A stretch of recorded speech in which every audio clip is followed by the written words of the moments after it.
To introduce also our next speaker, Professor Gocheva. We all know her, so please.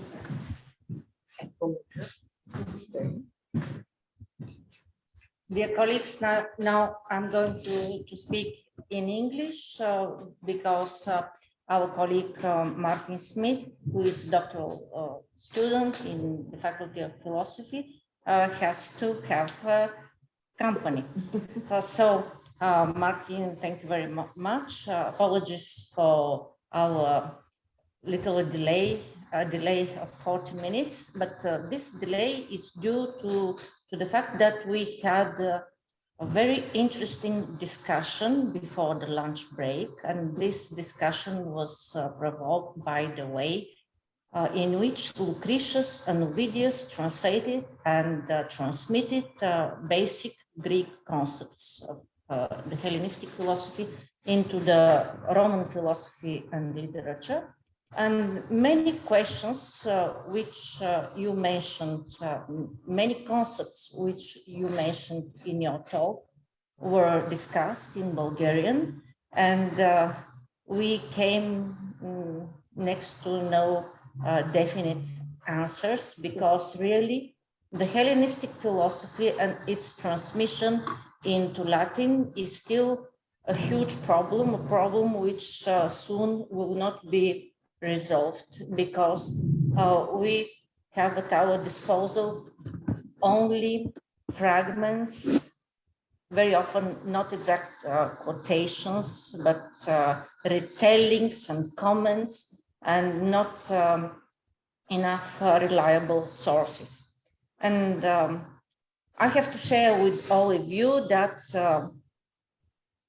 more than a year ago, when we had our previous talk, it was dedicated to Marcianus Capella, a late author from the ancient epoch who wrote in Latin about the 7 liberal arts. It came as a natural consequence, the idea to discuss another author who also discusses the 7 liberal arts, but in a completely different manner, in a completely destructive and smashing manner. So the name of Sextus Empiricus came absolutely regularly. And also then, as an organizer, I suggested precisely these 3 words in their ordering, Logos, dogma, phantasia, because here in our country, but not only in our country, all over the world, the Hellenistic philosophy is still terra incognita. And because of the fact that, especially for these three words, terms and concepts, Logos, dogma, phantasia, we see that the Hellenistic philosophers imply quite different meaning in them, especially when we speak about the Stoics, but sometimes about the Epicureans and about the skeptics. And well, we see that the Logos, accordingly to the old Stoics, has 8 different meanings, and we seldom mention them. The same implies on dogma, about dogma. And indeed, the most crucial and in some cases fatal difference is in the usage of the term phantasia in the Hellenistic philosophy, because phantasia, as some of our best colleagues insist, phantasia for the Hellenistic philosophers was never, ever imagination. It was an impression, and phantasia is a purely cognitive epistemologic concept It is not to be confused with the idea which later in Latin was implied in imaginatio, in the English imagination. So I'm very glad that in your talk, Martin, you mentioned almost the same points. And now this was a comment in order to introduce you in brief in the discussion which we had before the lunch break. I will say a few words about the skeptic philosophy and a question which is debated unfortunately only by some contemporary scholars. And excuse me for a minute, I have to look for my handout. All the participants in the conference have received these handouts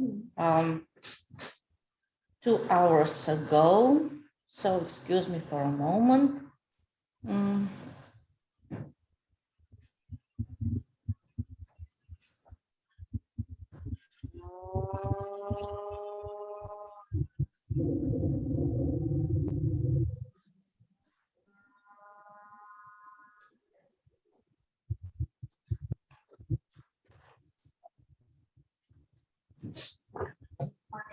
Сега ще включим само за момент.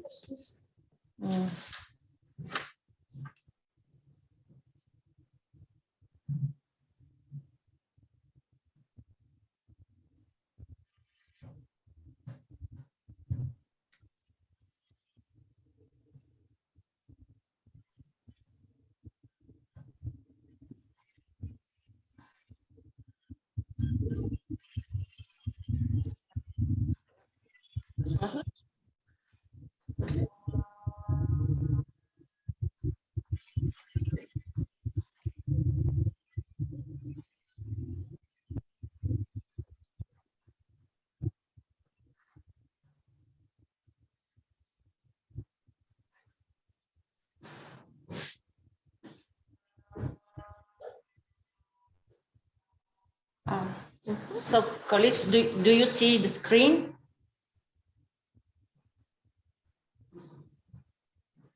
Please, somebody answer me. Yes, everything's fine. Okay, thank you.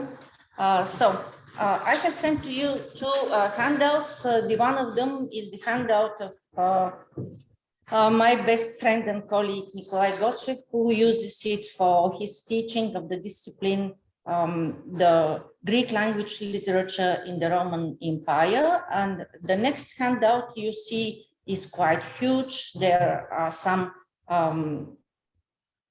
titles in Bulgarian. There are some quotations in Greek. Some of them are translated into Bulgarian by Vladimir Marinov or Christodanov.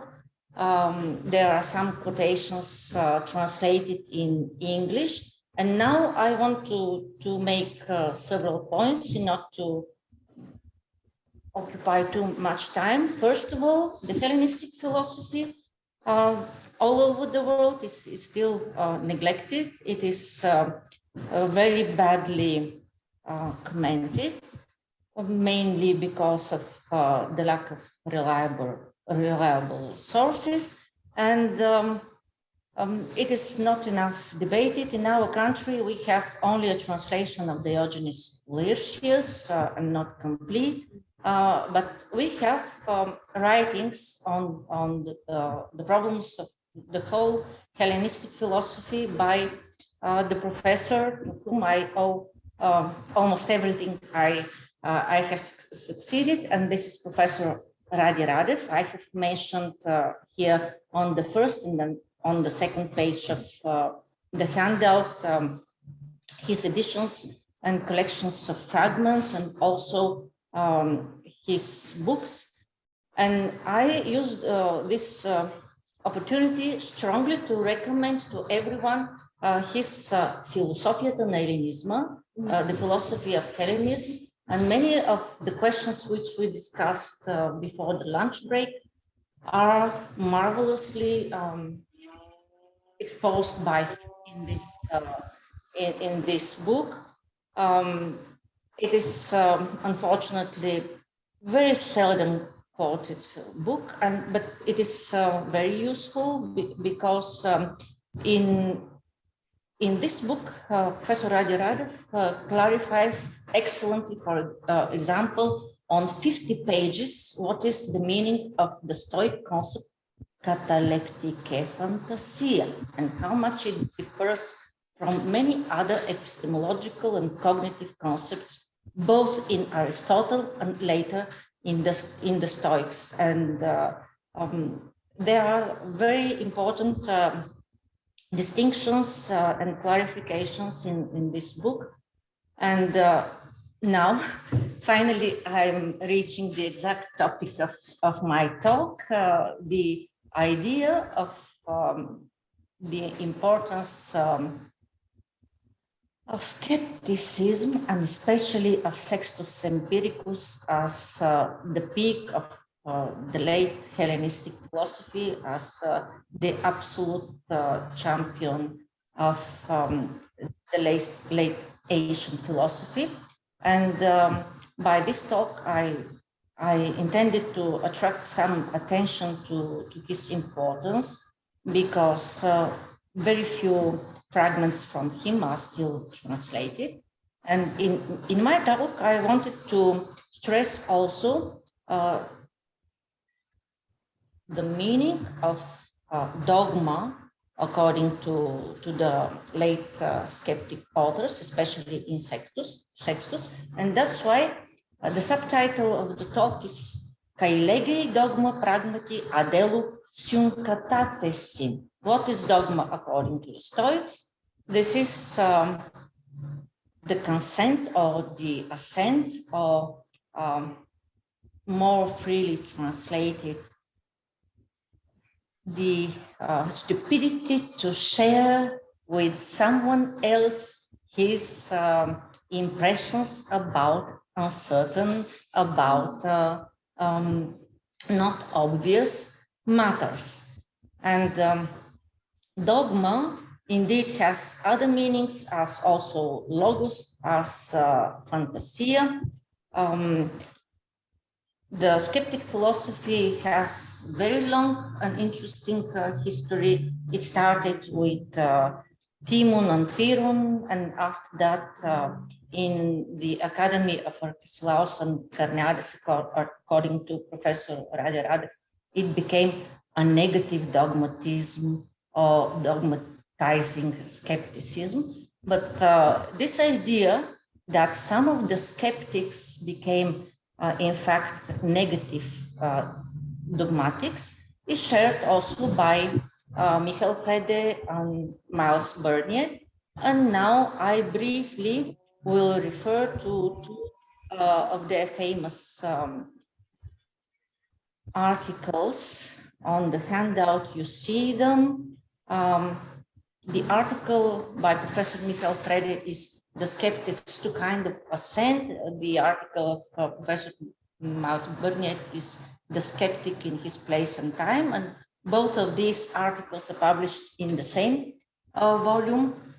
So I'm quoting now from Michael Frede. Since I believe that there is some sense in which even the classical skeptic might have the view that nothing is or can be known, I will try to argue the latter by distinguishing, following the classical skeptic, two kinds of assent, such that having a view involves one kind of assent, whereas taking a position or making a claim involves a different kind of assent, namely the kind of assent the skeptic will withhold.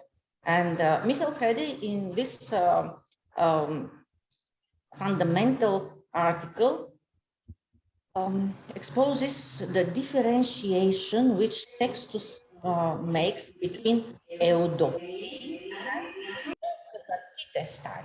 Eudokai and synkatatitestai. So the skeptic, when speaking using verbs from the type of eudokai, is just the same, that he has the view as all the other ordinary people, But Syunkata Tistena is precisely what the skeptic should oppose. One more quotation from Miles.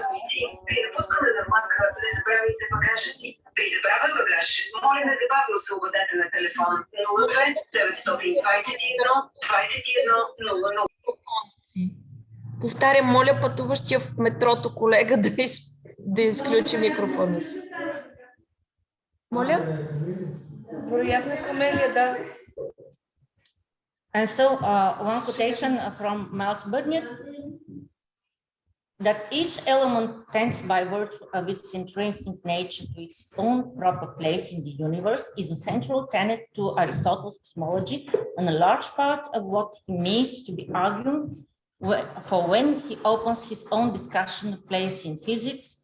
If this is the positive dogma, the negative dogma set against it will be the denial of these theoretical notions, and the skeptic's suspending judgment will be suspending judgment as to theory, which leaves him free to indulge in as much use as he likes of the ordinary broad sense of place. And Miles Burnett pays attention to this meticulous distinction which Sextus makes everywhere, especially in the Pyrrhonian hypothesis, between the curious usage of some term and the katachrestikos usage of a term which is specific for the dogmatic stupid persons who dare to fancy that they know something. So both Miles Burnett, Michael Frede, our Professor Radi Radev give examples of such negative dogmatism or dogmatic skepticism in some periods of the history of skepticism. Only they choose different examples. For example, for Professor Radev, it is Arcesilaus and Carneades who were dogmaticizing. For Michael Frede, the person who was in fact more dogmatic than academic skeptic was Cicero, and Cicero had enormous importance for the transmission of the ideas of the Greek philosophy. And for example, Michael Frede writes that Saint Augustine received only the ideas, the picture of skepticism provided by Cicero, because probably Augustine did not read sufficiently well Greek. And after that, what Augustine wrote as the 3 books against the skeptics influenced all the newer forms of skepticism in the modern time. For Miles Burnett, for his examples as negative dogmatized skeptics, he shows Diodorus Kronos. So the history of skepticism is very interesting, and I will finish by the appeal that someone from the colleagues from the younger generation has to commit himself or herself to this noble task of translating Sextus Empiricus into Bulgarian, because in his book, which in English is translated as Against the Professors, Pros Mathematicus, against these stupid people who think that they can know, they can teach, they understand. In this book, although seemingly being negative dogmatist, in fact, Sextus is astonishingly critical, exemplarily analytical, and he investigates all basic concepts of everything which was imagined to be a science by that moment. And according to him, there cannot be theory of grammar, there cannot be theory of literature, there cannot be rhetoric, there cannot be geometry, arithmetic, astronomy, astrology, of course, theory of music, logic, physics, ethics, and in all these 12 books of his writing, he is exposing the main axioms, terms, concepts, and tenets of all these sciences. So this is a real encyclopedia of the Asian philosophy, but of many other ancient knowledges, arts, and sciences on their top level. Thank you for the attention.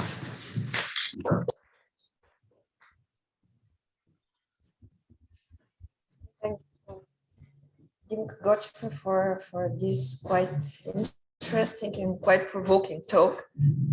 If anyone dares to to have a question, also in Bulgarian, of course, please do feel free to ask or to.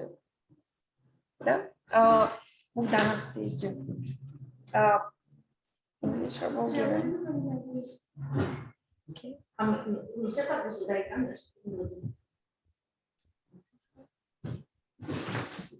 Би ли могла да кажеш малко повече за каталептикия, фантазия? Просто нещо допълнително.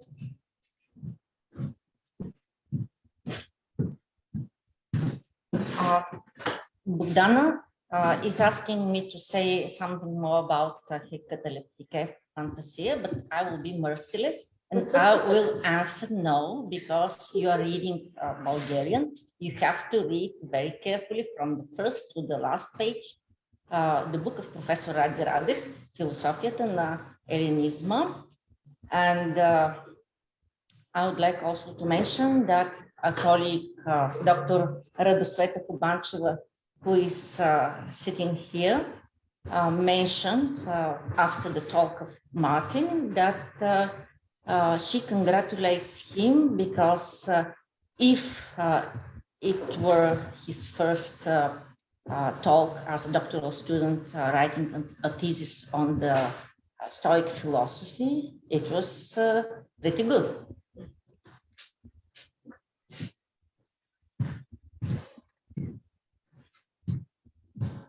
So, other questions or?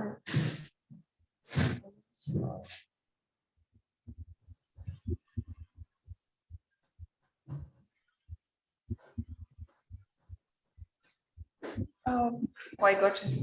Yeah.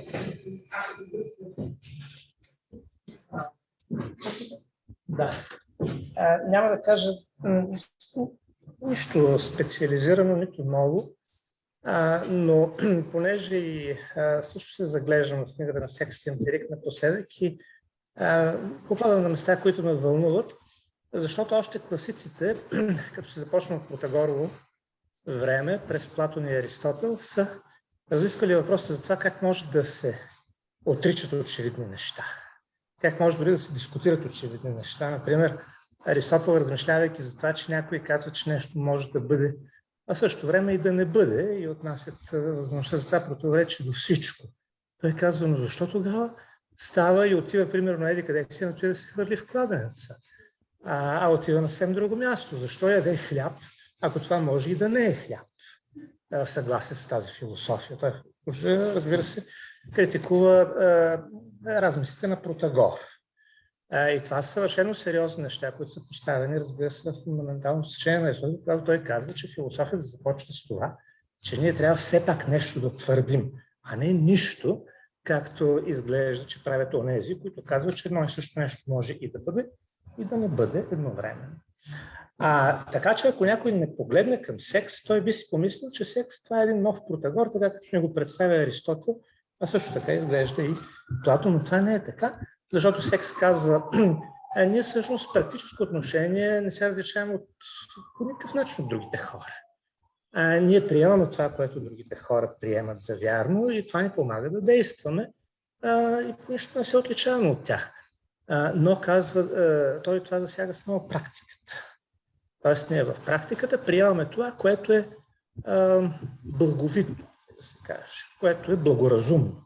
Ние приемаме благоразумното, но това съвсем не означава, че ние приемаме нещата, които другите мислят за истина и съгласие с тях действат по този начин, съвсем не означава, че и ние ги мислим за истина. Ние само действаме като тях, но ние не мислим като тях. Ето това е разликата между скептика и обикновения човек.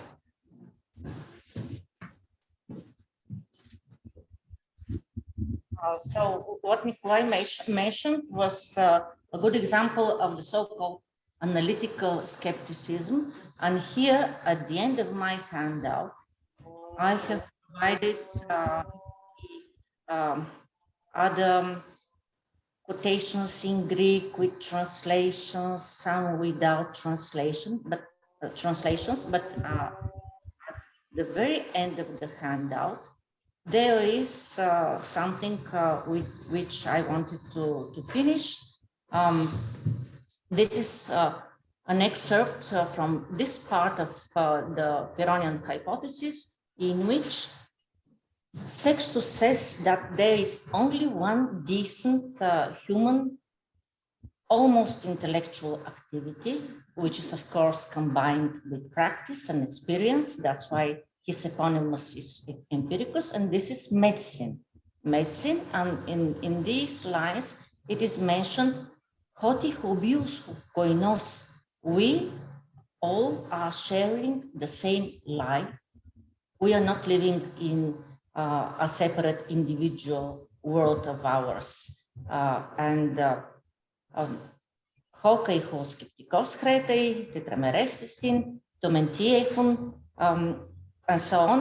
And in this common life which we share, we firstly have entirely to obey to the rules of physis, of nature. After that, we have to subdue to the necessity of the feelings, of the passions, tapate. Also, we have to cherish the tradition of the laws and the good behaviors, and also we have to continue to teach the arts, didaskalia technon, and all this is good. All this is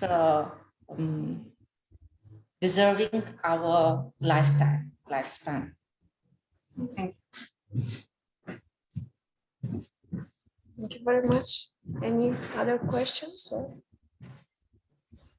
Добре, в такъв случай, преди да разпусна това толкова интересно заседание, ще помоля Калина Босева да каталогизира и Sextus Empiricus в своите таблици, в случай, че още не го е направила.